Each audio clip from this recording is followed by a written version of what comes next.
संवहनीय वर्षा क्या है? यह वह वर्षा है जो वायुमंडल के धरातल स्तर के गर्म हो जाने से होती है। यह वायु जो गर्म होकर ऊपर उठती है तथा जिसके सघन स्थान पर ठंडी वायु आ जाया करती है। कोष्ण वायु साधारणतया स्थल अथवा वनस्पति से प्राप्त आर्द्रता से भरी होती है। यह जब ऊपर उठती है तो ठंडी हो जाती है और संतृप्त होकर वर्षा करने लगती है। भूमध्य रेखीय प्रदेशों में दिन में अत्यधिक सूर्य ताप होता है, जिसके कारण धरातल के अधिक गर्म हो जाने पर वायु फैलने लगती है और हल्की होकर ऊपर उठती है। ऊपर उठती हुई यह वायु सागरों तथा अन्य जलाशयों से आर्द्रता ग्रहण करती है और आकाश में पर्याप्त ऊंचाई पर पहुंच जाती है।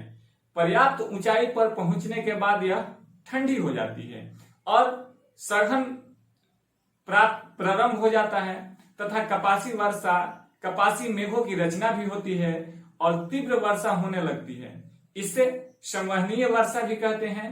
भूमध्य रेखीय प्रदेशों में प्रायः प्रतिदिन दोपहर के पश्चात बिजली की चमक तथा मेघ गर्जना के साथ संवहनीय वर्षा हो जाया करती है।